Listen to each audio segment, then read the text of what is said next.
சமீபத்தில் அமெரிக்காவில் கலிஃபோர்னியாவில் சேனோசேல இருக்கக்கூடிய தமிழ் சங்கத்தில் பாரதி தமிழ் சங்கத்தில் என்ன பேச கூப்பிட்டாங்க தெரியுமா? கிருஷ்ணன் தூது. ஞாபகம் வச்சுக்கோங்க, மகாபாரதத்தில் கிருஷ்ணன் தூது. நான் பேசுகிறதுக்கு ஒத்துக்கிட்டு ஒரு வாரத்துக்கு முதல்ல எனக்கு ஒரு இது கொடுக்குறாங்க, மெசேஜ்.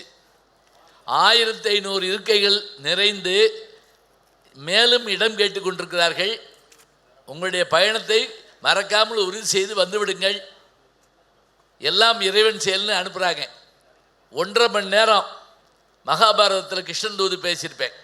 நீங்கள் யூடியூப்பில் பாருங்கள். பாரதத்தை எங்கள் அப்பாட்ட நான் படித்தேன்.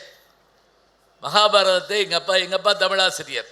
தமிழாசிரியர்கிட்ட ஒரு வசதி என்னென்னா, அப்பாவே ஆசிரியர்கள் என்ன மகிழ்ச்சினா, வீட்லேயும் படிக்கலாம், பள்ளிக்கூடத்துலையும் படிக்கலாம். வீட்லேயும் உதவாங்களாம், பள்ளிக்கூடத்துலேயும் உதவாங்களாம். பள்ளிக்கூடத்தில் வாத்தியார் அடிப்பாரான்னு கேட்கக்கூடாது, அந்த காலத்துலலாம் அடிப்பாங்க. இப்போ அடிக்க கூட வேண்டாம், லேசாக ஒத்து பார்த்தாலே கொலை முயற்சின்னு பிடிச்சி போயிடுறாங்க அப்படியே.